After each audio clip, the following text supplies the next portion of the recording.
What's up, guys? Registered dietitian Kara Corey here, back in the kitchen with a real fun one, if you will, tonight. We're gonna make some homemade high-protein granola. And I don't know, this one's just fun to me because it is very versatile. You can throw any different kind of, little yummies in there that you really like in your granola.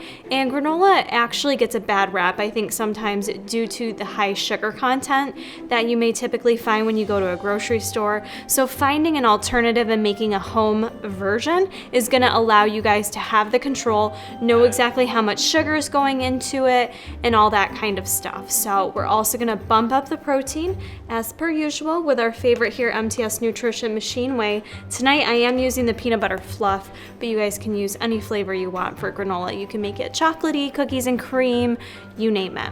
So to get started, we are going to bake our granola. So you're gonna wanna preheat the oven to 350 degrees. And then you're just gonna need one big mixing bowl. We're gonna get started and just throw all our dry ingredients in here. So to get started, the first ingredient we're gonna use are Quaker oats.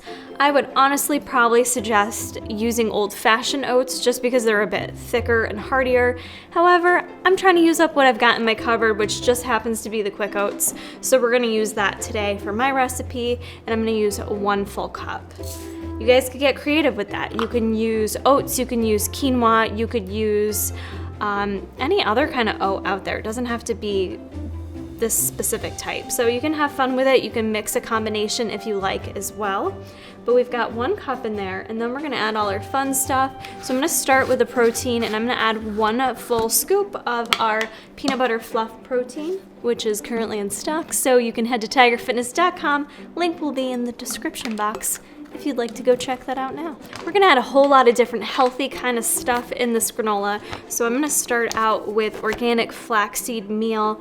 This is a good source of heart-healthy fats, and I'm actually adding a lot of heart-healthy fats to this recipe. So if you're someone who's on a low-fat diet, this isn't gonna meet your needs. I'm gonna add in 1 full tablespoon of the flaxseed meal. Next up, we're gonna add some hemp seeds or hemp hearts, and I'm gonna add a full tablespoon of those. Another good source of heart-healthy fats, and it just adds a different texture in there, a little crunch, a little nuttiness.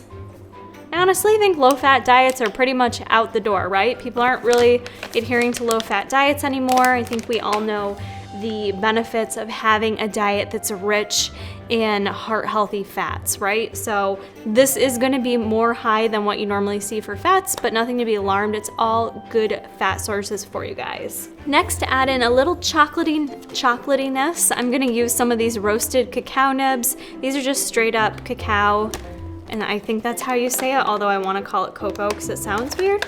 But we're gonna add a couple tablespoons of this in here. If you don't have these, you could certainly do like chocolate chips. This is gonna be lower sugar content though.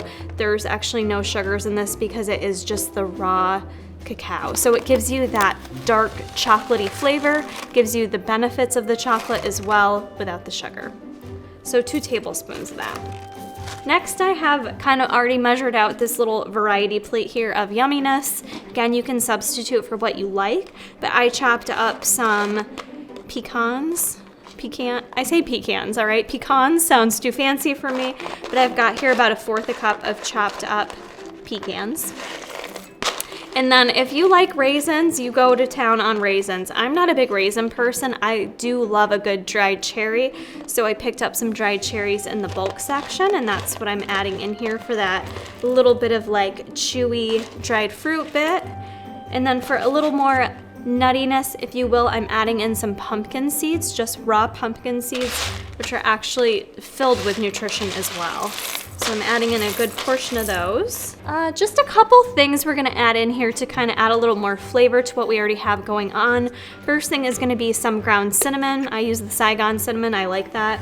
Not measuring it, just gonna sprinkle that on. And in terms of adding a little bit of sweetness, I'm gonna add a couple packets of Stevia to it, although we are also going to be adding honey to this recipe as well. So this isn't necessary, but depending on your preferred sweetness, you might wanna add a little bit more sweetener. So these are all our dry ingredients. I'm gonna go ahead and set that aside. So we're setting the dry goodies aside for now. We're just gonna mix up a couple of our wet ingredients, which are very simple. We're we are going to use some peanut butter. I've just got some organic creamy peanut butter here, and I'm gonna measure out 3 full tablespoons of that. Go ahead and add that to a microwavable safe bowl because we are going to be microwaving this. The only other ingredient we're gonna add to the peanut butter is gonna be some honey, and I'm adding here 1 full tablespoon.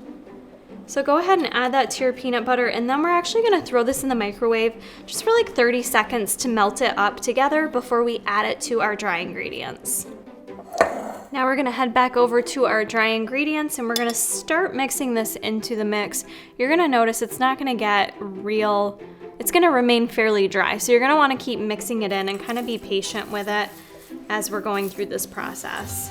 Also helps if you go ahead and start using your hands to just really mix everything in together and make sure the granola is fully coated with the honey peanut butter mixture. Now that that's fully coated, I've got a pan here that I already set a piece of parchment paper on and sprayed it with some non-stick cooking spray. I'm gonna go ahead and just dump this all over. Okay, once that's spread all over our baking sheet, I'm gonna go ahead and add that to the oven, 350 degrees for about 30 minutes. All right guys, 30 minutes has passed and my granola just came out of the oven. I'm just letting it cool a little bit. I probably let it cook a little too long, so I would recommend keeping an eye on it.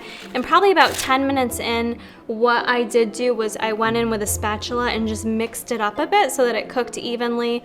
And just check on it. You may not need the full 30 minutes because mine did go a little bit more on the overcooked side, but still nice and crunchy and good. Just some ideas with your granola. You could use it as a breakfast cereal in the morning if you like that, or this is great kind of topped on your yogurt or oatmeal, things like that. So easy to do and a good source of nutrition for you guys. And I hope you guys try it out. Let me know if you do. Don't forget to tag me over on Instagram if you do recreate it. I love seeing what you guys do with these recipes, and I will see you in the next one.